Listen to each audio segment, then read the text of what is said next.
भाजपा ने आज वहां से विकास महतो को टिकट दे दिया। विकास महतो को भाजपा ने अपना कैंडिडेट बनाया है टुंडी से। विकास महतो मुखिया संघ के पूर्व अध्यक्ष रहे हैं झारखंड के, अभी भी धनबाद नगर परिषद में वो हैं, मेंबर हैं, मुखिया भी रहे हैं, और कहा जाता है कि इनकी पकड़ उस क्षेत्र में है। और इसके बाद सुदेश महतो की भी चाहत थी कि वो जो है टुंडी से भी चुनाव लड़ें, और आपने देखा होगा कि बहुत दिनों तक टुंडी और बरहेट सीट को भाजपा ने होल्ड पर रखा था। बरहेट में मुख्यमंत्री हेमंत सोरेन हैं, उनके खिलाफ प्रत्याशी को चयन करने में भाजपा को समय लग रहा था, और भाजपा ने उसके लिए भी आज प्रत्याशी की घोषणा कर दी है। भाजपा ने वहां से गमालियन हेम्ब्रम को टिकट दिया है। गमालियन हेम्ब्रम जो है वो भाजपा के कैंडिडेट होंगे। सुदेश हेमंत सोरेन के खिलाफ वो चुनाव लड़ेंगे। लेकिन इस बीच जयराम की जो आग चली हुई है, खास करके महतो बहुल एरिया में, उससे सबसे ज्यादा अगर हिले हुए नजर आ रहे हैं तो वो सुदेश महतो हैं। अब सिल्ली में ही देखिए, 2 दिनों पहले सुदेश महतो भी नामांकन करते हैं। भाजपा के नेता हिमंता विश्व शर्मा उनके साथ रहते हैं, नामांकन होता है, बड़ी भीड़ थी उनकी भी। और आज नया लड़का देवेंद्र नाथ महतो ने भी नामांकन किया, और उसने भी अपनी शक्ति का इजहार कराया। हालांकि ये आप जान रहे हैं कि जो 2024 के लोकसभा के चुनाव हुए थे उसमें दूसरे स्थान पर आकर के सिल्ली में, और मात्र 8-10 हजार वोटों का डिफरेंस रहा था लोकसभा चुनाव के समय में देवेंद्र नाथ महतो और संजय सेठ के बीच में, जो भाजपा कैंडिडेट थे, आजसू समर्थित थे। यानी सिल्ली में 2024 के लोकसभा चुनाव में भी सुदेश की ही प्रतिष्ठा दांव पर थी, और वहां पर मार्जिन इतना घट जाता है, जबकि 2019 का चुनाव 20,000 से ज्यादा मतों से सुदेश महतो सिल्ली से जीते थे। अब स्थिति सिल्ली में क्या बन रही है? सिल्ली में जो है अमित महतो, जो 2014 में जो विजय रथ था सुदेश महतो का, 2000 से लगातार जो वो जीतते आ रहे थे, 2000, 2005, 2009, उस पर ब्रेक लगाया था अमित महतो ने। उसके बाद 2018 में सीमा देवी ने ब्रेक लगाया था, जो अमित महतो की पत्नी है। लेकिन 2019 में सुदेश महतो की वापसी होती है, और एक ही करेला था, अब तो नीम चढ़ गया है। पहले तो सुदेश के जीत को कीता किया था अमित महतो ने, और अब देवेंद्र नाथ महतो भी वहां पर आ गए हैं। और जेल केम का जिस तरह से चल रहा है कार्यक्रम, जो चुनावी रणभेरी में वो कूदे हुए हैं जेल केम वाले, सबसे ज्यादा सीटों पर झारखंड में प्रत्याशी दिए हैं, 74 सीटों पर। और इसके बाद से ही सुदेश महतो लग रहा था, पहले ही मैंने आपको बताया था, सुदेश की नजरें टुंडी पर भी टिकी हुई है। लेकिन भाजपा ने ऐसा झटका दिया है कि सुदेश अब कुछ बोलने की भी स्थिति में नहीं है, क्योंकि कल ही नामांकन का आखिरी दिन है। और ऐसी स्थिति में अब टुंडी की स्थिति आप देखिए। आखिर सवाल यह उठ रहा है कि टुंडी में भाजपा जो है सो सुदेश महतो के आगे बढ़ने के बाद भी उनको टिकट क्यों नहीं दिया? तो जो मेरे पास जानकारी आई हुई है उसके हिसाब से सुदेश महतो को लेकर के वो सीटें आजसू को दी जाए या नहीं दी जाए, इसको लेकर के भाजपा नेतृत्व ने चंद्र प्रकाश चौधरी और ढुल्लू महतो जो सांसद हैं धनबाद के, उनसे बातें की। और साफ तौर पर यह बातें सामने आई कि 2014 में अगर आजसू के राजकिशोर महतो टुंडी विधानसभा चुनाव जीते थे, उसमें भाजपा की महत्वपूर्ण भूमिका थी। और यह 2019 का परिणाम साबित भी करता है। 2019 के परिणाम को अगर आप देखेंगे तो टुंडी में मथुरा प्रसाद महतो को 72,552 वोट आते हैं। वहीं विक्रम पांडे, जो रविंदर पांडे जो बेरमो से खड़े हुए हैं, पूर्व सांसद हैं गिरिडीह के, उनके पुत्र को 46,893 वोट आता है, वो बीजेपी से हैं। सबा अहमद जेवीएम से लड़ते हैं चुनाव, वो तीसरे स्थान पर रहते हैं 25,547 वोट ला करके। लेकिन राजकिशोर महतो जो हैं, जो एक बार विधायक रहे 2014 में, फिर से आजसू के टिकट पर उनको चुनाव लड़ाया गया तो 15,946 वोट में आके सिमट गए।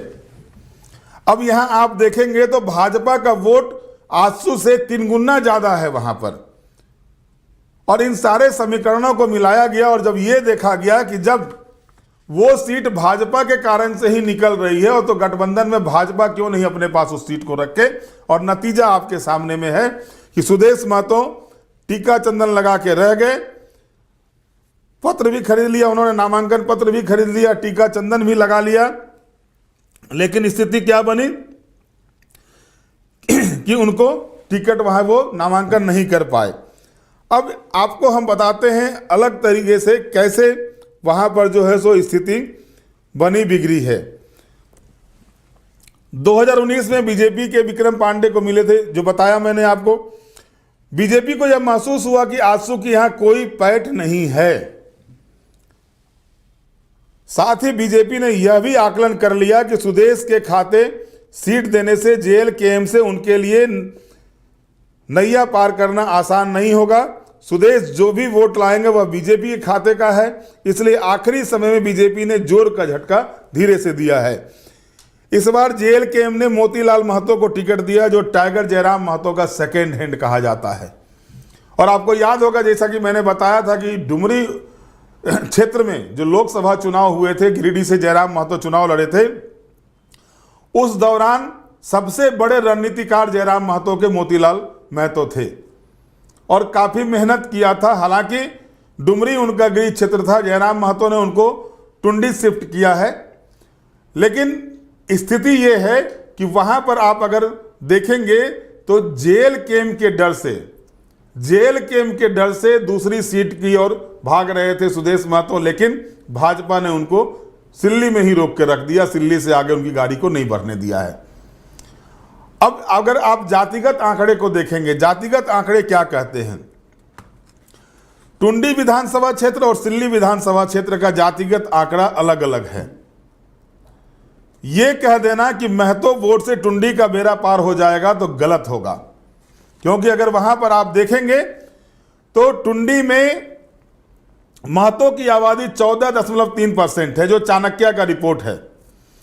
और अगर आप ओवरऑल देखेंगे तो ओबीसी की आबादी 35 से 37% है टुंडी में, और इसके अलावा मुस्लिम की आबादी 16.3% है। अगर ज्यादा देखेंगे आप, मुस्लिम की आबादी 16.3% है, मंडल 5% है, आदिवासियों की आबादी अगर करते हैं, जनजातीय आबादी की बात करते हैं तो वो 12% से ज्यादा है, 12 से 13% के बीच है। शेड्यूल कास्ट की आबादी 10 से 11% है, जनरल आबादी जो है वो 15% के करीब में है।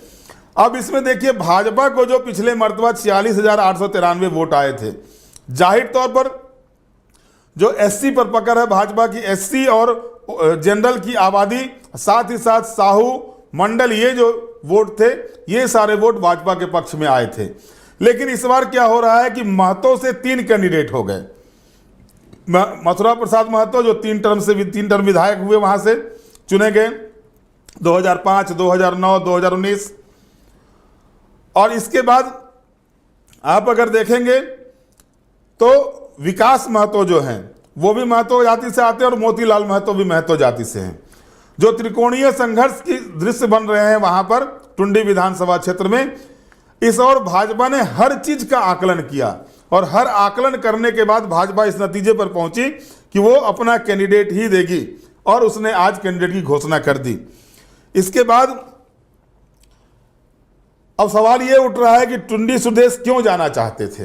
ये बड़ा सवाल उठ रहा है कि सिल्ली में, जब सिल्ली की बात आप करेंगे तो 34.5% महतो की आबादी है, ओबीसी 52% के करीब में, अगर टोटल ओबीसी को देखेंगे महतो को मिला के वो 52% है, एसटी की आबादी 16% के करीब है, मुंडा, जिसमें मुंडा जो है जनजाति, वो 11.8% है, सामान्य आबादी जो है जनरल की वो 10% करीब है, और मुस्लिम आबादी 6.6% है।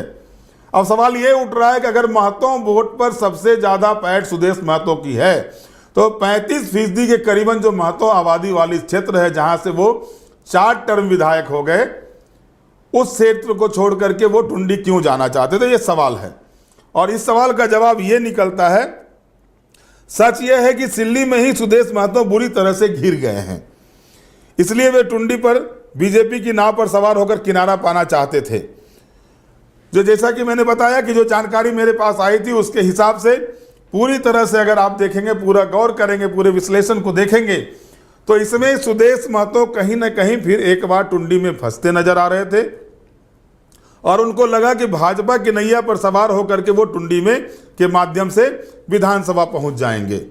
मैं ये नहीं कह रहा कि सुदेश महतो चुनाव हार रहे हैं सिल्ली में, मैं कह रहा हूं कि संघर्ष कांटे की हो गई है, त्रिकोणीय संघर्ष हो गया है।